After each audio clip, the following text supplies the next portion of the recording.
Merhaba, hoş geldiniz. Kanalıma ve mutfağıma sefalar getirdiniz. Bugün harika domates kurusu yapıyoruz. Fırında hemen 3,5 saatte bütün kış kullanabileceğiniz çok lezzetli domates kurularım oluştu. Hadi buyurun geçelim tarife.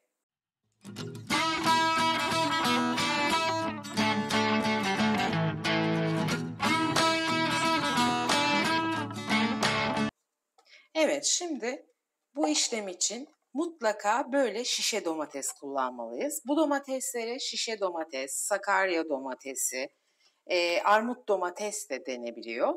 Bu domateslerin çok az suyu vardır arkadaşlar. Çok etlidir. Diğer domatesler fazla suludur ve etten ziyade su olduğu için kurutma işleminde özellikle çok zorlanırız. Hiç güzel olmaz. Mutlaka bu Sakarya domatesini kullanmalısınız. Zaten bu domatesler bu yaz çok geç çıktılar. Yoksa çok daha önce yapacaktım ben bu domates kurutmasını. Söz vermiştim. Harika bir kuru domates mezem vardı, salatam vardı. Oynatma listelerinde izlemişsinizdir. İzlemediyseniz de tavsiye ederim. O zaman söylemiştim. Mutlaka yazın güzel domatesler çıktığında ben size domates kurutmasını da göstereceğim demiştim. Şimdi domates kurutması iki türlü yapılıyor. Bir fırında düşük ısıda uzun süre içten içe buharlaştırarak yapılıyor. İkincisi de eğer çok güzel güneş alan balkonunuz varsa orada üzerine bir tülbent geçirerek aynı şimdi yapacağımız işlemleri yaptıktan sonra 3-4 gün güneşe maruz bırakarak kurutuluyor. Ben şimdi güneşte değil fırında kurutacağım. Bunu size göstermek istiyorum. Bunun için de bu domateslerimin kafalarını gördüğünüz gibi çıkarttım. Ortadan kestim. Birkaç tepsi yapacağım. Ben şimdi size hemen bir kısmını göstereceğim. Bu kestiklerimi tepsiye alıyorum. Şimdi domateslerimizi kestik ve tepsimize aldık. Bir yağlı kağıdın üzerine koydum çünkü fırında yapacağım ben. Eğer ki siz balkonda güneşte kurutacaksanız o zaman altı böyle delikli bir şeyin üzerine koyabilirsiniz. Şimdi burada işlemler aynı. İster güneşte kurutun ister fırında kurutun. Önce bolca tuzluyorum. Benim tuzum şöyle göstermek istiyorum. İşlenmiş rafine tuz değil. Aldığım Himalaya tuzumu rondodan geçirip, blenderdan geçirip tuz haline getirdim. Çünkü ben rafine tuz kullanmayı sevmiyorum. İşlenmiş olduğu için. Bu tuzu güzelce önlü arkalı bütün domateslerime süreceğim. Tuzlamak önemli arkadaşlar. Kış hazırlıklarımızda ne yaparsak yapalım biliyorsunuz mutlaka kaya tuzu yardımı alıyoruz. İşte bu da kaya tuzu çekilmişi.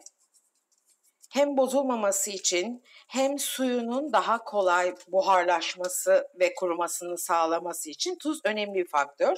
Zaten biliyorsunuz kuru domatesleri kuruttuktan sonra kışın kullanırken mutlaka bir kaynar sudan geçiriyoruz. O esnada da fazla tuz gitmiş oluyor.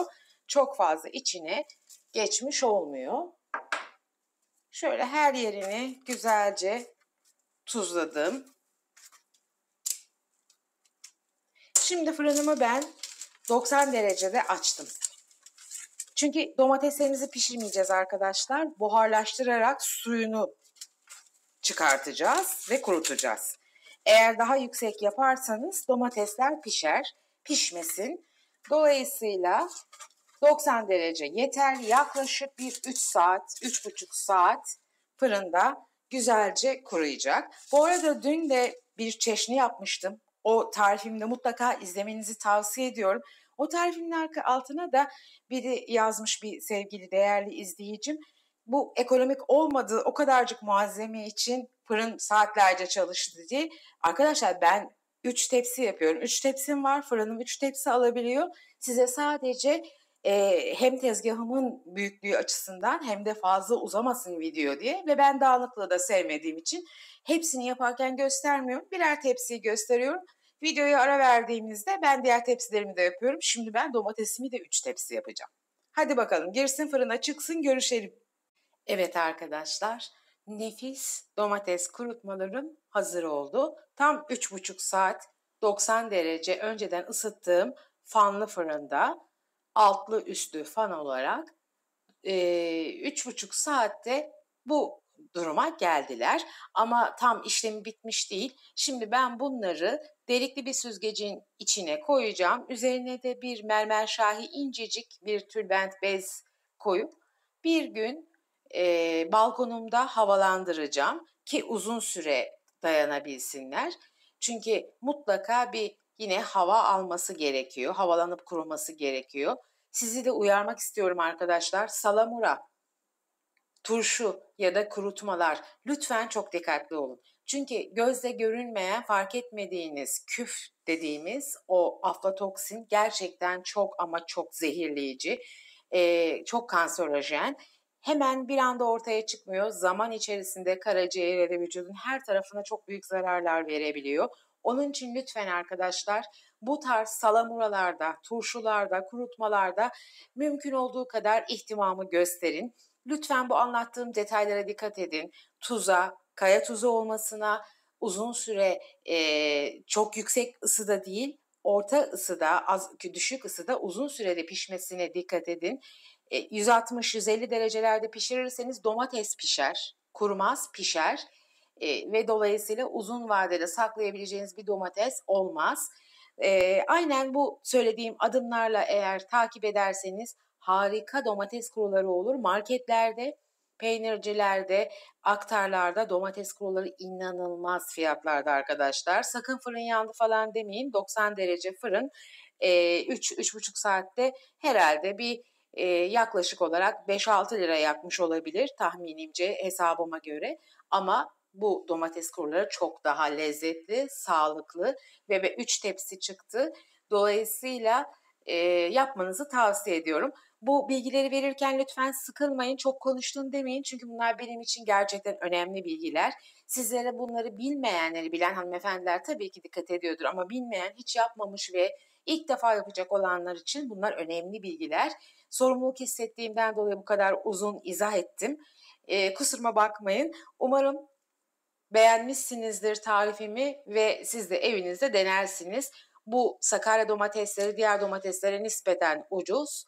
Dolayısıyla daha etli ve sulu, daha kolay, daha lezzetli, daha sağlıklı domates kuruları yapabilirsiniz. İtalya'da, Yunanistan'da sadece bu domatesten yapılıyor. Başka bir domatesten yapılmıyor arkadaşlar.